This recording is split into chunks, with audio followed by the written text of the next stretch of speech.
Assalamualaikum warahmatullahi wabarakatuh. Bismillahirrahmanirrahim. Alhamdulillahi rabbil alamin. Wassalatu wassalamu ala asyrafil anbiya'i wal mursalin. Sayyidina Muhammadin wa ala alihi wa ashabihi wa man tabi'ahu ila yaumiddin, amma ba'du. Para pendengar yang saya muliakan, alhamdulillah pada malam hari ini seperti biasa kita bisa bersua kembali dalam kajian kita, kajian rutinan kita, kajian kitab takrib karangan Imam Abi Suja. Alhamdulillah, kajian kita pada malam hari ini adalah halaqah atau pertemuan kita yang keempat. Dalam kajian kita yang lalu telah kita rampungkan pembahasan kita mengenai hukum-hukum air dan macam-macam air. Dalam kesempatan kita kali ini kita akan membahas mengenai ad-dabghu atau cara untuk menyamak kulit.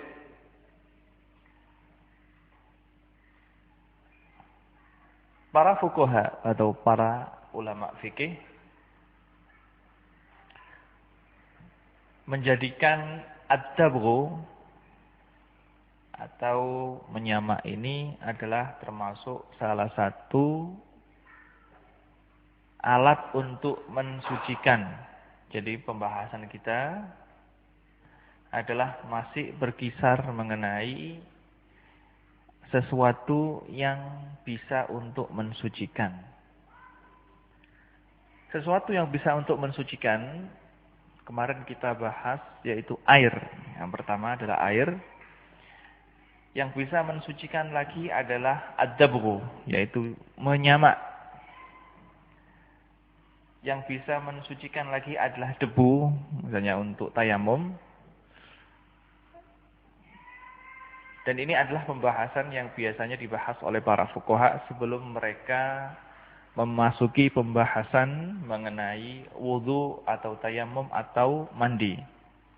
Jadi sebelum membahas masalah tayamum atau wudu atau mandi, mereka membahas alat-alat yang dipergunakan untuk wudu, yaitu air, atau untuk tayamum, yaitu debu.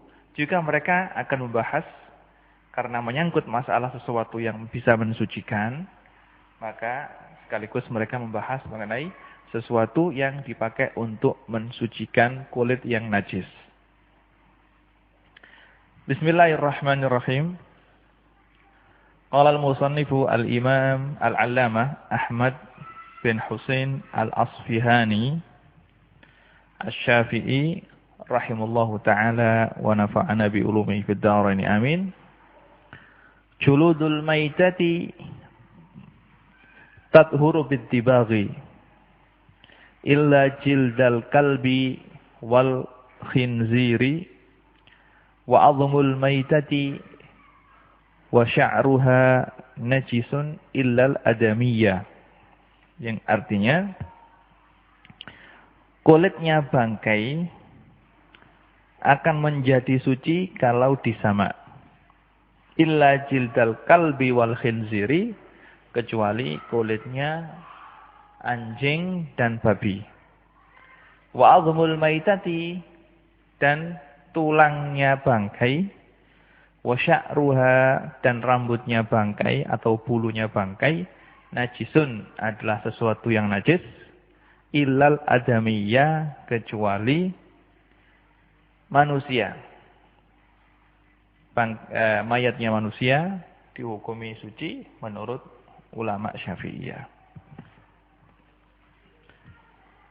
Sebelum kita membahas secara mendetail mengenai masalah menyamak ini, perlu diketahui bahwasanya hayawan atau hewan itu dibagi menjadi dua.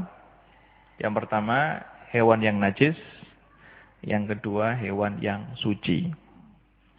Adapun hewan yang najis ini cuma ada dua, yaitu anjing dan babi, atau anak dari anjing atau anak daripada babi. Kalau misalnya ada anjing kawin dengan kambing, membuahkan seekor anak kambing misalnya, maka kambing hasil perkawinan antara anjing dengan kambing tersebut hukumnya adalah najis. Begitu juga babi, kalau ada babi kawin dengan kuda misalnya, kuda betina, terus melahirkan seekor kuda, maka kuda tadi itu hasil perkawinan antara kuda dengan babi hukumnya adalah najis. Jadi hewan yang najis cuma ada dua, yaitu anjing dan babi, atau anak daripada anjing atau anak daripada babi. Adapun selain anjing dan babi, hukumnya adalah suci. Selain anjing dan babi, hukumnya adalah suci. Hewan yang suci selain anjing dan babi ini dibagi lagi menjadi dua. Ada kalanya binatang tersebut halal untuk dimakan, ada kalanya binatang tersebut haram untuk dimakan. Binatang yang halal untuk dimakan seperti binatang ternak, onta, sapi, kambing, unggas. Binatang-binatang tersebut adalah boleh untuk dimakan, dan mengenai masalah hewan yang boleh dimakan telah kita terangkan secara mendetail dalam kajian-kajian kita yang lalu. Insya Allah akan kita terangkan kembali kalau memang sudah waktunya. Yang kedua, hewan yang suci yang tidak boleh dimakan, yang haram untuk dimakan oleh manusia. Hewan tersebut seperti apa? Seperti harimau, macan, singa, gajah, keledai, kera. Hewan-hewan tersebut adalah hewan yang tidak boleh untuk dimakan. Nah, hewan yang boleh untuk dimakan, yaitu hewan ternak tadi dan unggas. Hewan tersebut kalau mati dengan cara disembelih, dan sembelihan tadi telah memenuhi syarat-syarat yang ditetapkan oleh agama, maka hewan tadi hukumnya adalah halal untuk dimakan. Halal untuk dimakan. Kalau hewan tadi mati tidak dengan disembelih, atau disembelih tapi tidak memenuhi syarat-syarat yang telah ditetapkan, maka hewan tersebut tidak boleh dimakan, dan kita hukumnya sebagaimana bangkai, tidak boleh kita makan. Ini untuk mengenai hewan yang boleh untuk dimakan. Adapun hewan yang tidak boleh dimakan seperti singa, kera, keledai, dan yang lainnya, kalau hewan tersebut mati, baik mati dengan cara disembelih atau tidak disembelih, maka binatang tersebut hukumnya haram. Kalau mati, secara otomatis hukumnya adalah sebagai bangkai, tidak boleh kita makan. Nah, untuk hewan yang boleh kita makan, yang mati dengan disembelih dengan cara yang telah ditetapkan oleh agama, maka hewan tersebut semuanya, semua bagian daripada hewan tersebut adalah suci dan boleh untuk dimakan kalau memang bisa dimakan. Maka kambing yang mati karena disembelih dengan sembelihan yang syah, kambing tersebut semua bagiannya suci dan boleh kita manfaatkan. Baik itu kulitnya atau bulunya atau tanduknya, semuanya adalah suci karena binatang tersebut mati dengan disembelih, yang mana sembelihan tersebut sesuai dengan apa yang diperintahkan oleh agama, telah memenuhi syarat-syaratnya. Adapun hewan yang hukumnya seperti bangkai, yaitu hewan yang boleh dimakan tapi mati tidak disembelih, atau mati disembelih tapi sembeliannya tidak sesuai dengan syarat-syarat yang telah ditetapkan oleh agama. Seperti kalau yang nyembelih itu bukan orang Islam misalnya, dan bukan ahli kitab, bukan Nasrani dan bukan Yahudi, maka binatang tersebut secara otomatis hukumnya adalah seperti bangkai. Begitu juga hewan yang tidak boleh dimakan, kalau mati, baik disembelih atau tidak disembelih, maka hukumnya adalah seperti bangkai. Kalau sudah jadi bangkai, maka semuanya najis, tidak bisa kita manfaatkan kecuali kulitnya saja. Nah, kulit daripada bangkai ini bisa menjadi suci, caranya adalah dengan disamak.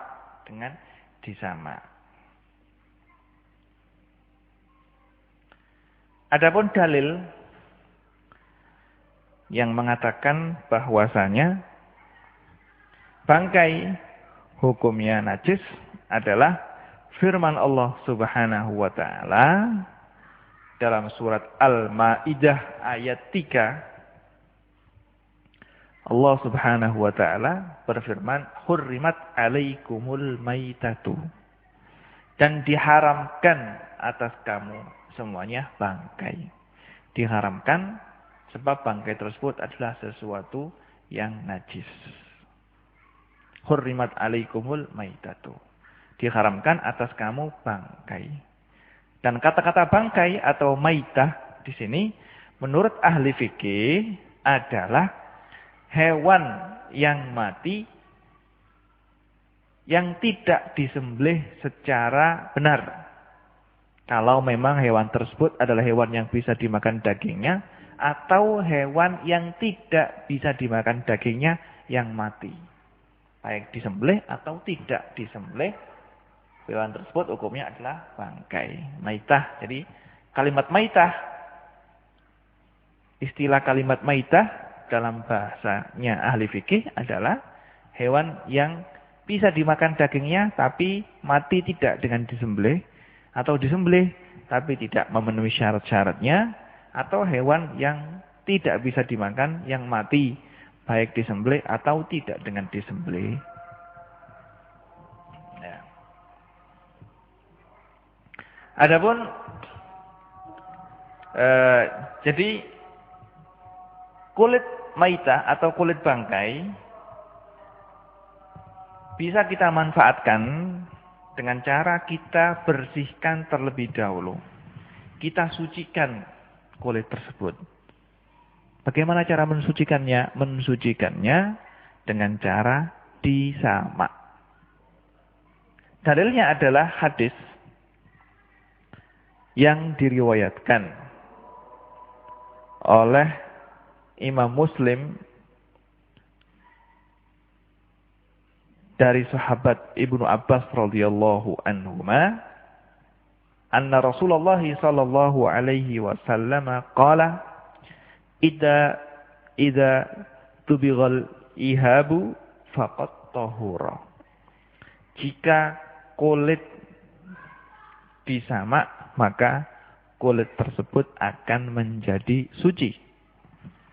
Dan hadis yang lain, hadisnya Sayyidah Maimunah radhiyallahu anha, sebagaimana yang diriwayatkan oleh Imam Abu Dawud dan Imam Nasa'i dengan sanad yang hasan.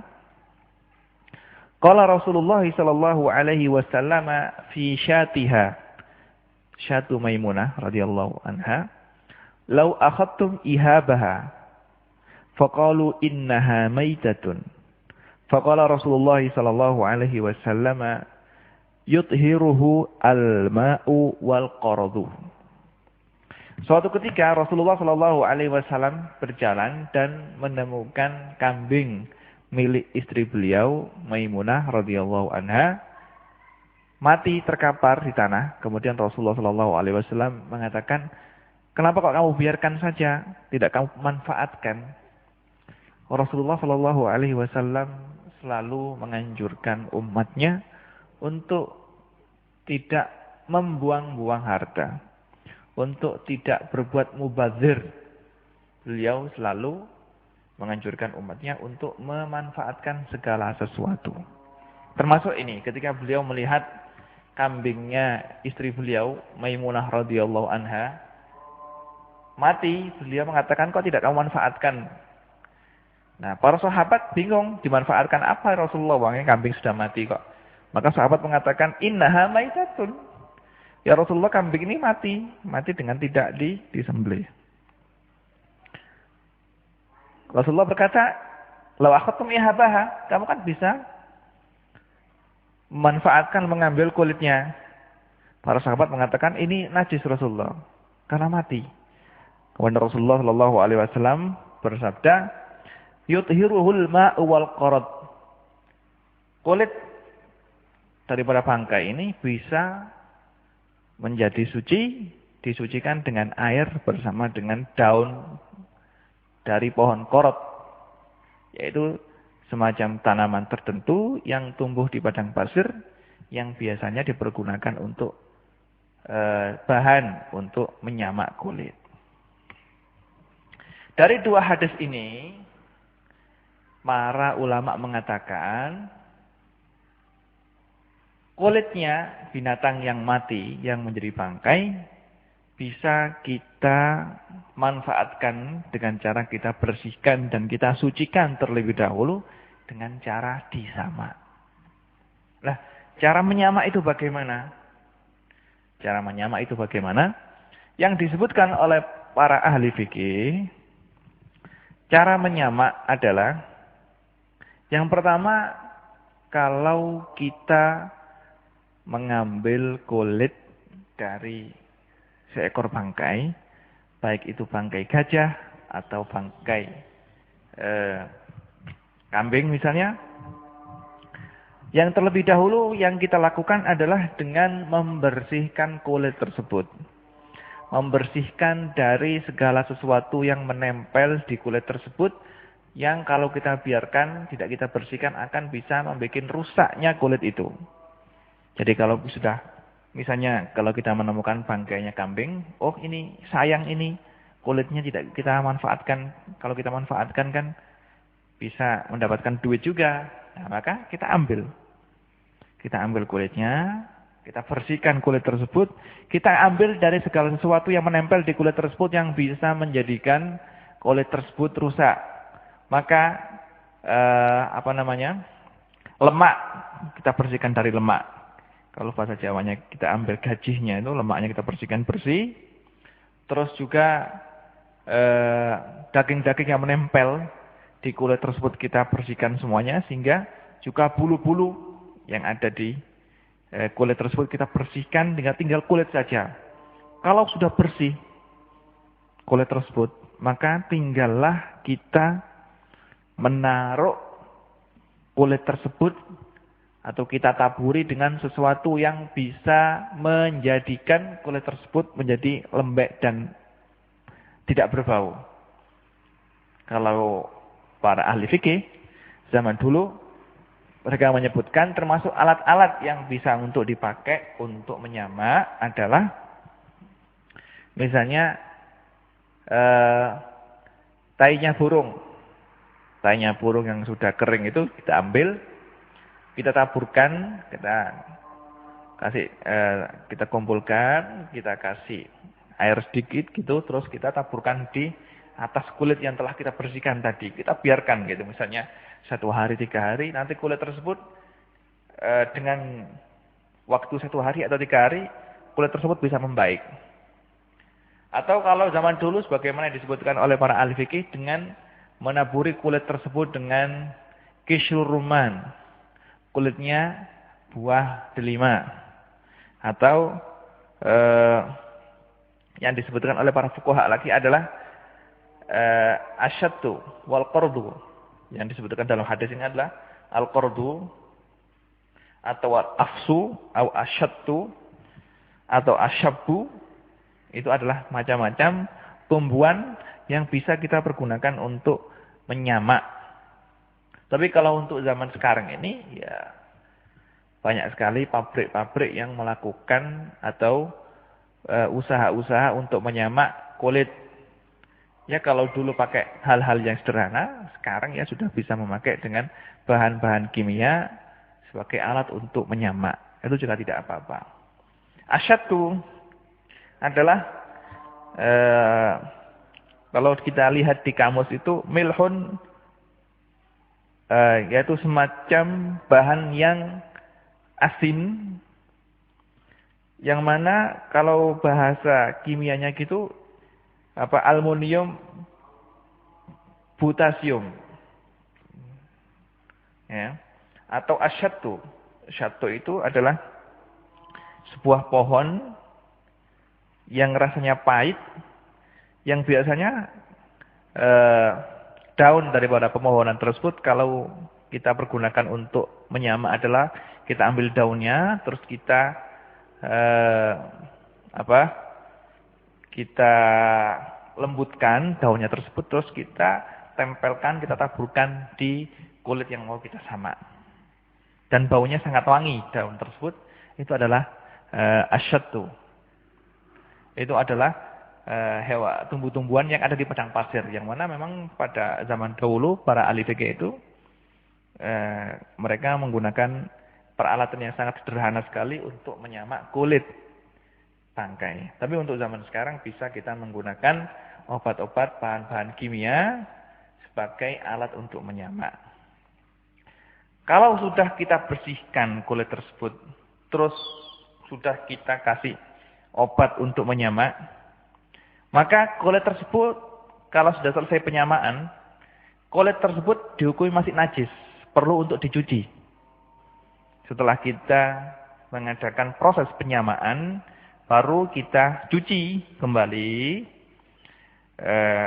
kulit tersebut, karena ketika kulit tersebut masih belum disamak, otomatis kulit tersebut hukumnya najis. Lah, bahan-bahan yang kita taburkan ke dalam kulit tersebut karena bercampur dengan kulit otomatis menjadi najis juga. Nah, kalau sudah selesai proses penyamaan, maka kulit tersebut kita ambil, kita cuci, kita bersihkan dari najis yang ada, terus kita jemur. Kita jemur, kalau sudah kering, berarti kulit tersebut telah suci setelah selesai disamak.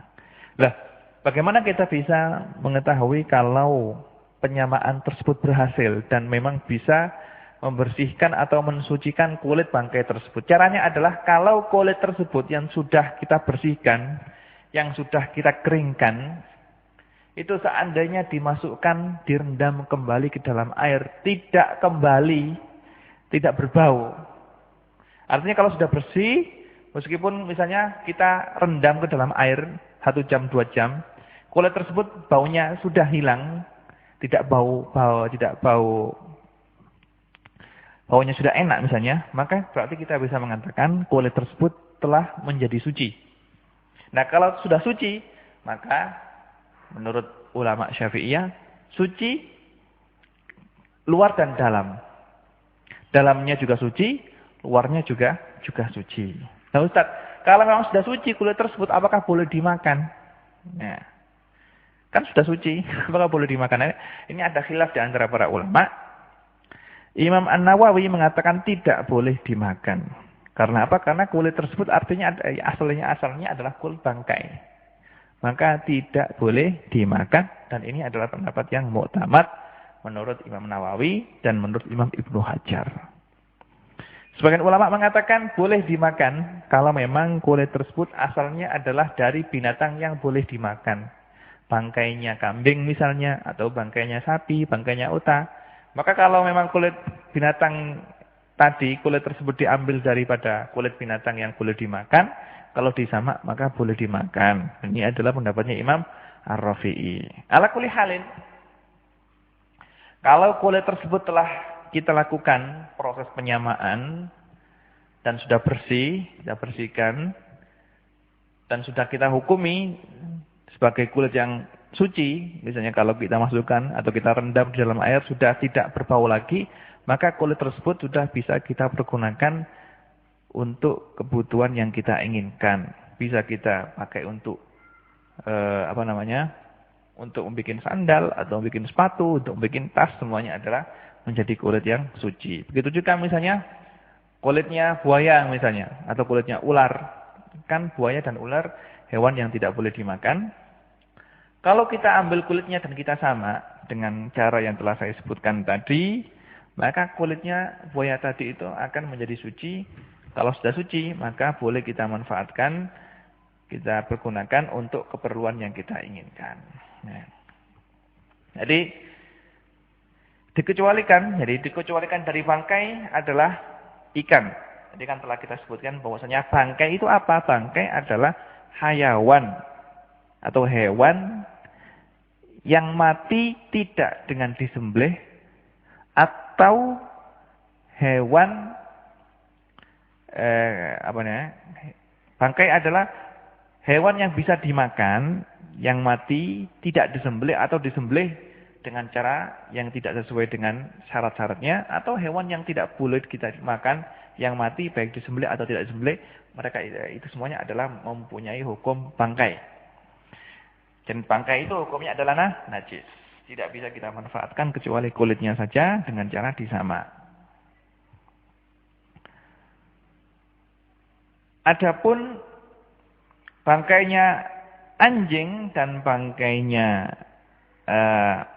babi, seperti yang saya terangkan tadi, karena babi itu, anjing dan babi itu ketika hidup itu telah kita hukumi sebagai hewan yang najis, maka ketika mati pun maka tetap kita hukumi sebagai hewan yang najis, dan kulitnya tidak bisa kita pergunakan kita pergunakan sama sekali, tidak bisa kita sucikan dengan kita sama. Dikecualikan dari bangkai ini adalah bangkainya ikan. Bangkainya ikan itu suci, boleh kita makan. Suci, boleh kita makan. Dan yang dimaksud dengan ikan di sini adalah setiap hewan yang tidak hidup kecuali di air. Setiap hewan yang tidak hidup kecuali di air, maka hewan tersebut kita kategorikan sebagai jenis ikan. Meskipun bentuknya atau rupanya menyerupai anjing atau menyerupai kucing, yang penting hewan tersebut tidak hidup kecuali dalam air. Kalau hewan tersebut mati, maka hewan tersebut boleh kita makan meskipun berupa bangkai. Nah, dalilnya adalah hadis yang kemarin kita sebutkan, yaitu hadisnya Abu Hurairah radhiyallahu anhu, yang diriwayatkan oleh Al-Khamsah, Imam Abu Dawud, Imam Tirmidzi, Imam Ibnu Majah, Imam Nasa'i, dan Imam Ahmad, yang bunyinya wa tahuru ma'uhu al-hillu maitatuhu. Air laut adalah air yang mensucikan, dan bangkainya laut adalah halal, boleh dimakan. Juga dalam hadis yang lain yang diriwayatkan oleh Imam Ibnu Majah, yang bunyinya uhillat lakum maitatani wa jamani fa ammal maitatani fal hutu wal jarad. Diperbolehkan bagimu dua macam bangkai dan dua macam darah. Adapun dua macam bangkai adalah bangkainya ikan dan bangkainya belalang. Nah, para ahli fikih mengatakan ikan ini apa? Yang dimaksud dengan ikan di sini adalah setiap hewan yang tidak bisa hidup kecuali di air. Meskipun bentuknya seperti anjing atau seperti kucing, yang penting hewan tersebut tidak bisa hidup kecuali di air, maka dia mempunyai hukum atau masuk dalam kategori ikan.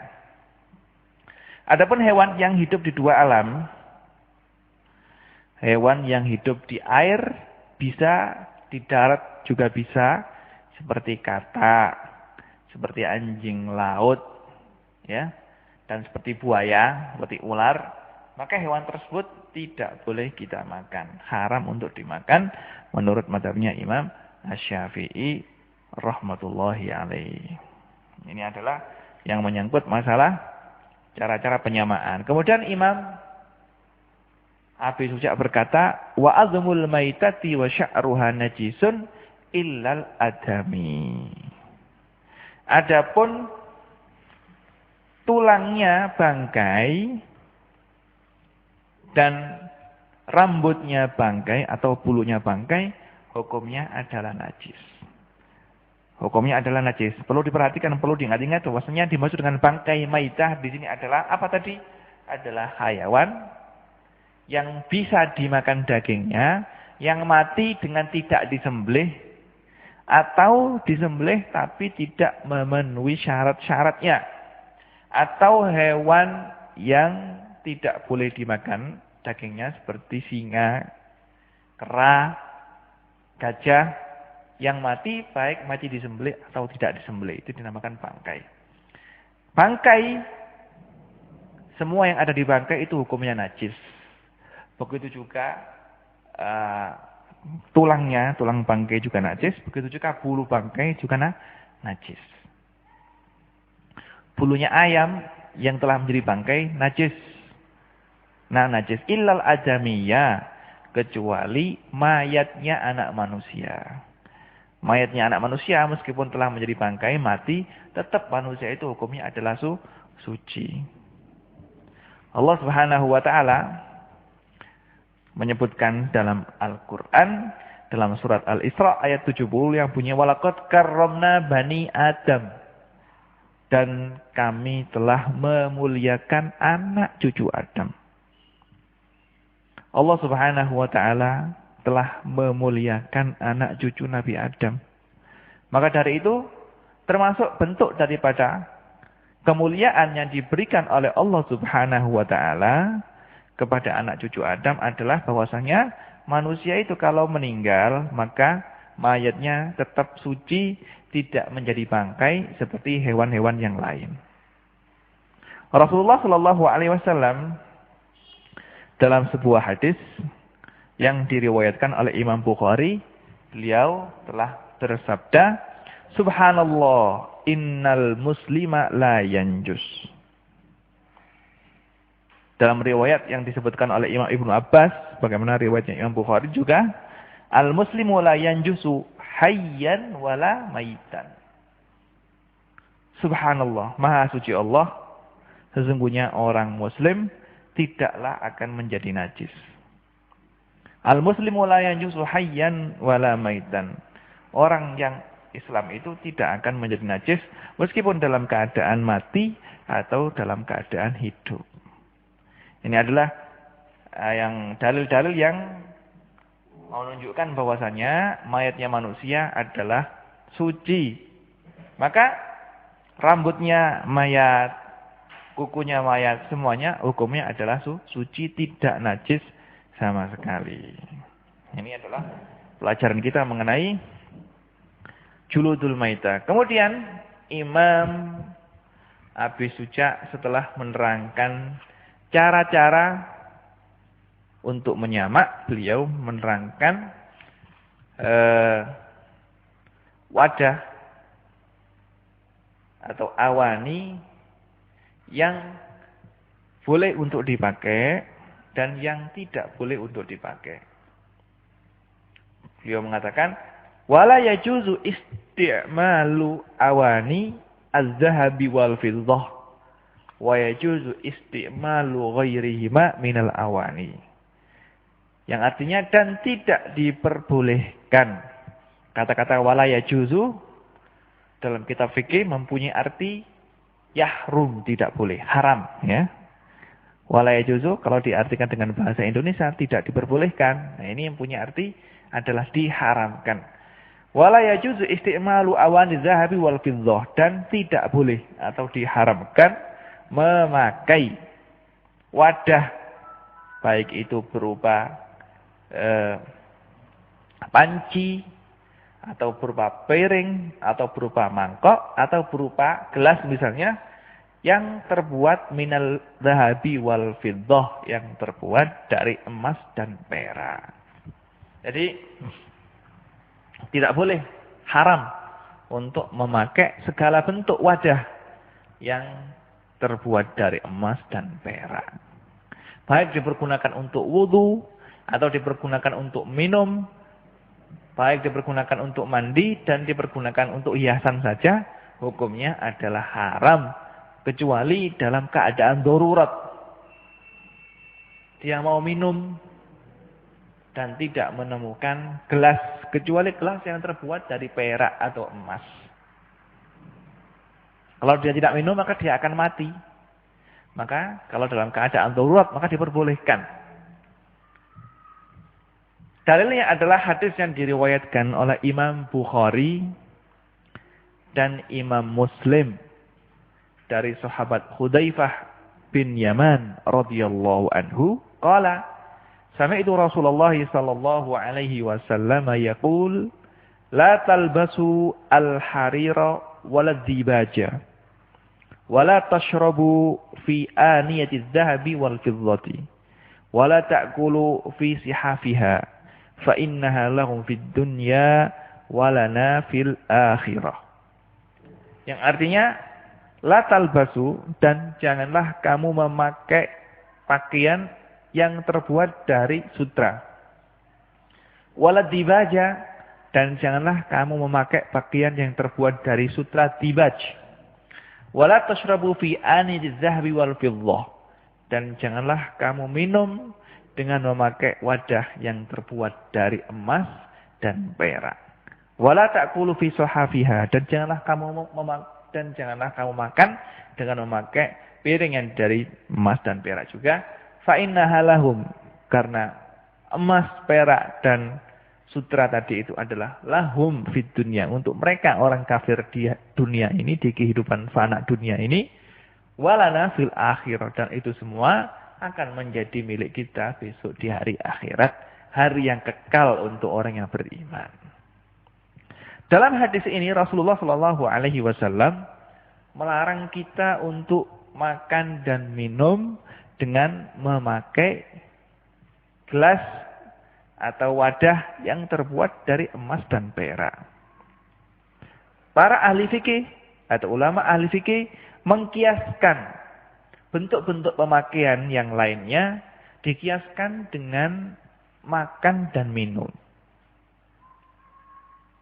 Jadi memang Rasulullah Shallallahu alaihi wasallam yang beliau sebutkan di sini adalah melarang untuk makan dan minum dengan memakai piring dan gelas terbuat dari emas.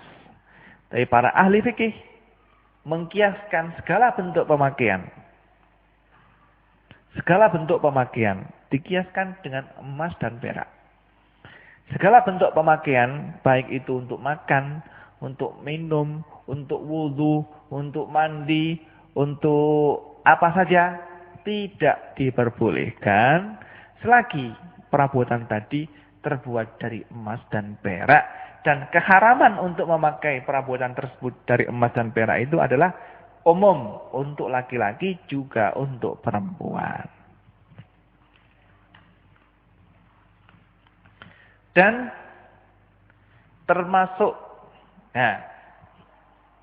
diharamkan juga menyimpan. Meskipun tidak memakai, menyimpan saja hukumnya juga haram. Jadi seperti hukum memakai adalah hukum menyimpannya. Seperti hukum memakai adalah hukum menyimpannya. Menyimpan juga tidak diperbolehkan. Karena apa? Karena dengan menyimpan itu akan menarik kita untuk memakainya. Juga ulama mengkiaskan pemakaian, mengkiaskan masalah menyimpan ini dengan menyimpan alatul malahi. Alat-alat yang bisa melalaikan kita dari Allah Subhanahu wa taala, yang bisa melalaikan kita dari zikir kepada Allah Subhanahu wa taala, atau alat musik. Alatul malahi, alat musik itu tidak boleh, haram untuk dipakai, juga haram untuk disimpan. Nah, para ahli fikih mengkiaskan masalah menyimpan ini dengan masalah menyimpan alatul malahi. Sebagaimana tidak diperbolehkan menyimpan alatul malahi, maka juga di sini tidak diperbolehkan untuk menyimpan peralatan yang terbuat dari emas dan dan perak. Juga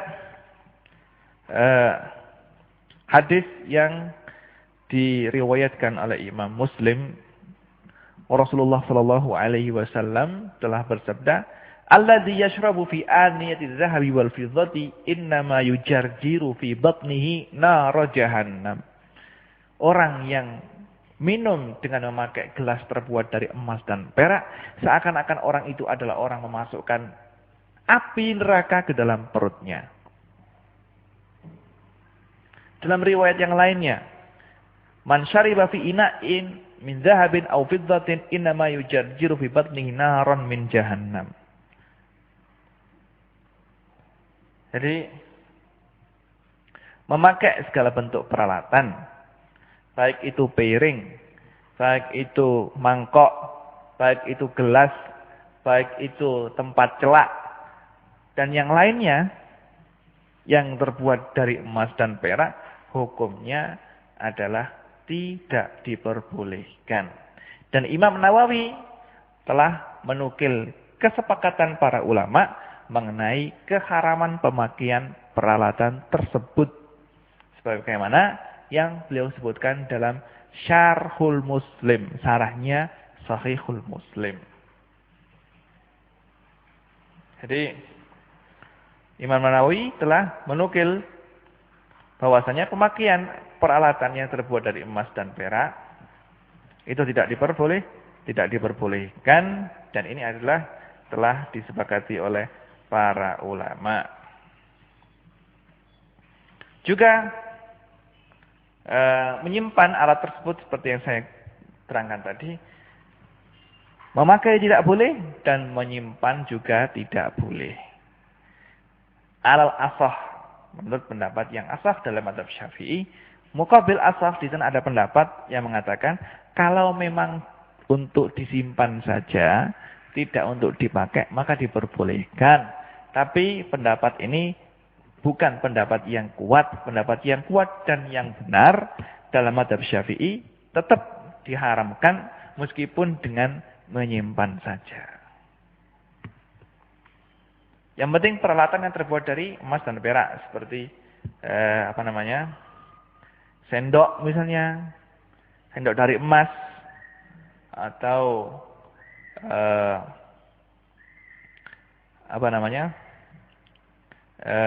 piring dari emas, semuanya tidak diperbolehkan. Adapun yang bersifat perhiasan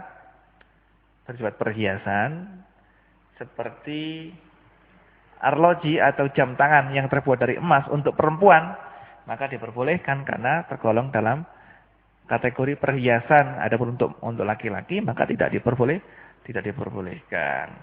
Kiranya cukup sekian kajian yang bisa kita ambil pada pertemuan kita pada malam hari ini. Insyaallah dalam pertemuan kita yang akan datang kita akan membahas lebih luas lagi mengenai penggunaan peralatan yang terbuat dari emas dan perak. Nas'alullah subhanahu wa ta'ala ayyarzuqana ilman nafi'a wa yarzuqana al-amala bihi wa yaj'ala ilmana hujjatan lana la hujjatan alaina wa yubarik lana fi ilmina wa fi dzurriyyatina wa fi kulli ma a'tahu Allah subhanahu wa ta'ala. Nas'alullah subhanahu wa ta'ala ay yuwaffiqana lima yuhibbuhu wa yarda. Wa sallallahu ala sayyidina Muhammadin wa ala alihi wa sahbihi wa sallam. Subhana rabbika rabbil izzati amma yasifun wa salamun alal mursalin walhamdulillahi rabbil alamin. Wassalamu alaikum warahmatullahi wabarakatuh. وابتسم طوبى للعبد